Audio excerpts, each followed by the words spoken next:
云南野生动物园出了怪事儿，上百名游客特意赶来参加婚礼。新郎公羊和新娘母鹿在众人的欢呼声中走进婚姻的殿堂。婚礼现场不但有跟拍摄像，还有专属的情侣照片墙。人给动物举办婚礼，简直闻所未闻。这对跨越种族的情侣为何会得到大家的祝福？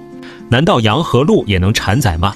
事情还有从半年前说起，动物园的鹿园里突然来了2只外来户，公羊长毛和小伙伴一来就因为种族歧视被鹿群孤立。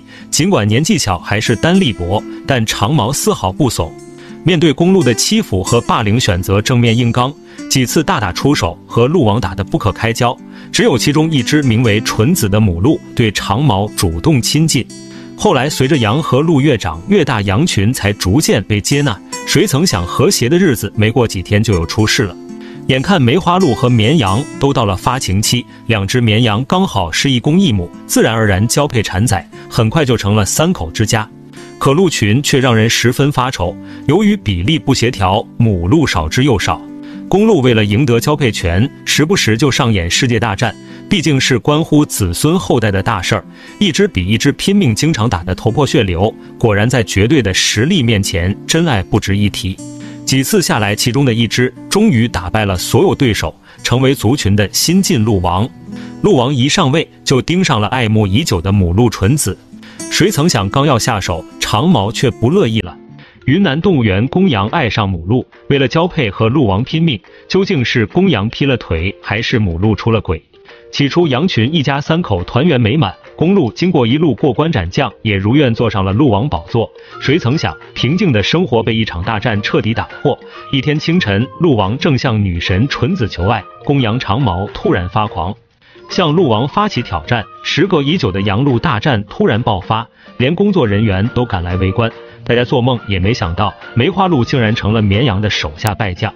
长毛凭一己之力拿下鹿王宝座，成为鹿群的新首领。一开始饲养员都十分纳闷，为神长毛非要掺和鹿王之争，还以为是和鹿群住久了变得好斗。结果没几天，饲养员就发现了不对劲，原来是冲冠一怒为红颜啊！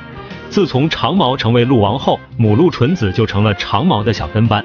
他们每天同进同出，相当亲密。纯子一有空就帮长毛梳理毛发，看上去十分暧昧。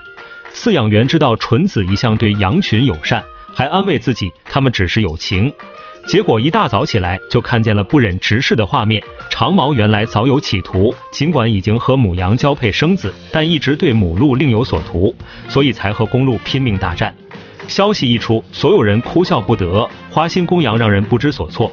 饲养员经过观察还发现，长毛对其他的母鹿避之不及，唯独对纯子相当亲密。这样跨越种族的离谱画面一出，就成了动物园人尽皆知的花边新闻。最后饲养员痛下决心，要棒打鸳鸯。云南公羊爱上母鹿，为了交配硬刚鹿王，羊和鹿也能产崽吗？公羊长毛和母鹿纯子的感情让饲养员犯了难。长毛冲冠一怒为红颜和前任鹿王大战，夺得鹿王宝座，就为和纯子在一起。虽然劈腿行为对母羊来说不公平，但长毛对其他曾经霸凌过自己的母鹿却看都不看，每天带着纯子吃吃喝喝，相当惬意。可长毛的出现严重打破了鹿群的自然规律，拐走纯子也就算了，其他的母鹿除了鹿王谁也看不上，纷纷对长毛投怀送抱。旁白的公鹿只能干看着，眼看鹿群发情期都快过去了，却出了这么大的事儿。饲养员痛下决心，把长毛隔离到旁边宿舍。谁曾想被拆散的有情人竟然隔着笼子也要相互守候。后来为了对方茶不思饭不想，都开始闹绝食。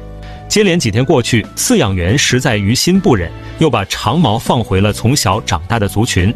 一羊一鹿的结合让动物园也没了主意，于是他们带着照片找到了当地的动物专家。据动物专家分析，跨物种交配的事儿在野外不算罕见，长毛从小在鹿群长大，可能已经把自己也当成了同类，但从小被欺负长大，只有母鹿还算友好，这才生出了一样的感情。不过不用担心，不同的物种之间有生殖隔离，不会有杂交的幼崽出生。于是从此一羊一鹿就成了动物园一道亮丽的风景线。经常来游玩的游客对他们的爱情十分稀奇。后来在动物园的筹备下，在上百名游客的见证下，公羊长毛和母鹿纯子举行了盛大而隆重的婚礼，在所有人的祝福声中快乐相伴。